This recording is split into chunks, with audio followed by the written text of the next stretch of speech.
আসসালামু আলাইকুম। নতুন আরো একটি পর্বে আপনাদের সবাইকে স্বাগত। আজকের পর্বে তৈরি করে দেখাবো পাকা আম আর লাচ্ছা সেমাই দিয়ে ভিন্ন স্বাদের একটা ডেজার্ট রেসিপি। আশা করছি আজকের রেসিপিটা আপনাদের সকলের কাছে ভালো লাগবে।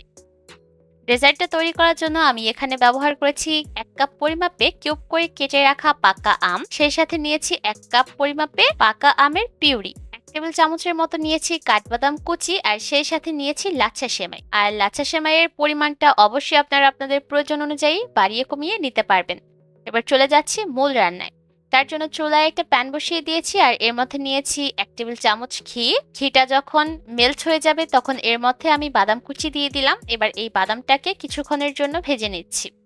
যখন বাদামের থেকে সুন্দর একটা ঘ্রাণ বের হবে আর এর কালারটাও অনেকটা চেঞ্জ হয়ে যাবে, ঠিক সেই পর্যায়ে এর মধ্যে আমি দিয়ে দিব লিকুইড দুধ। আজকের রান্নাটা আমি গরুর দুধ দিয়ে করছি আর দুধটাকে আমি আগে থেকে জাল করে নিয়েছি। আমি এখানে আধা লিটার পরিমাপে দুধ দিয়ে দিলাম। সেই সাথে দিয়ে দিলাম চিনি 1/3 কাপ। সামান্য একটু লবণ দিয়ে দিলাম স্বাদটাকে ব্যালেন্স করার জন্য।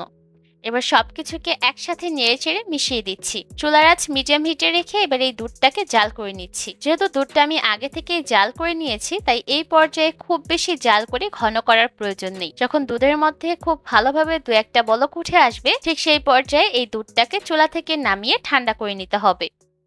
এর মধ্যে কিন্তু দুধটা অনেকটাই ঠান্ডা হয়ে গেছে আর এই পর্যায়ে এটা কুসুম গরম আছে। যেহেতু আজকের এই সেমাইটা আমরা আমের পিউরি ব্যবহার করে রান্না করব, তাই অবশ্যই দুধটাকে কুসুম গরম করে নিতে হবে। আমি এর মধ্যে আমের পিউরিটা দিয়ে দিলাম আর অবশ্যই কুসুম গরম দুধের মধ্যেই আমের পিউরিটা মেশাতে হবে, তা না হলে কিন্তু দুধটা আবার ছানা কেটে যেতে পারে। আমের পিউরি দেওয়া হয়ে গেলে খুব ভালোভাবে চামচের সাহায্যে নেড়েচেড়ে মিশিয়ে দিচ্ছি আর এর মধ্যে টুকরো করে রাখা পাকা আমগুলো দিয়ে দিচ্ছি। এই পর্যায়ে কিন্তু দুধটা কুসুম গরম আছে। যেহেতু আমরা লাচ্ছা সেমাই এই দুধের মধ্যে ভিজাবো, তাই অবশ্যই দুধটাকে কুসুম গরম রাখতে হবে। আর কুসুম গরম থাকা অবস্থাতেই কিন্তু সেমাইগুলোকে এই দুধের মধ্যে ভিজিয়ে নিতে হবে। এবার আমি পরিমাণ মতো সেমাই এর মধ্যে দিয়ে দিচ্ছি। আর কতটুকু সেমাই মিক্স করবেন সেটা নির্ভর করবে দুধের পরিমাণের উপর। আমি অল্প অল্প করে সেমাই দিচ্ছি আর দুধের সাথে মিক্স করে নিচ্ছি। এই পর্যায়ে কিন্তু খুব বেশি সেমাই দুধের মধ্যে ভিজানো যাবে না, কারণ সেমাইগুলো যখন ভিজে যাবে তখন কিন্তু এটা ফুলে যাবে আর দুধটা কিন্তু তখন টেনে গিয়ে শুকিয়ে যেতে পারে বা সেমাইটা শক্ত হয়ে যেতে পারে। তাই এই পর্যায়ে সেমাইটা এমনভাবে ভিজাতে হবে যাতে করে দুধটা একটু পাতলা থাকে।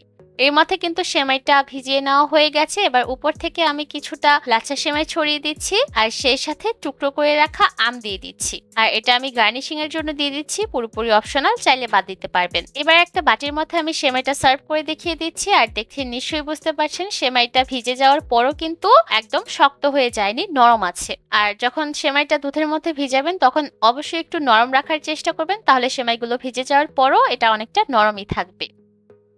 এবার উপর থেকে আমি আরো কিছুটা লাচ্ছা সেমাই ছড়িয়ে দিচ্ছি। ব্যাস, তৈরি হয়ে গেল পাকা আম দিয়ে দারুণ মজার একটা লাচ্ছা সেমাইয়ের রেসিপি। একদমই অল্প সময়ে লাচ্ছা সেমাইয়ের এই ডেজার্টটা তৈরি করা যায় আর খেতেও কিন্তু দারুণ মজার হয়ে থাকে। বাড়িতে অবশ্যই সহজে এই রেসিপিটা ট্রাই করবেন, দেখবেন ছোট বড় সকলের কাছেই ভালো লাগবে। আজকের মতো এখানে বিদায় নিব। সবাই অনেক ভালো থাকবেন। আল্লাহ হাফেজ।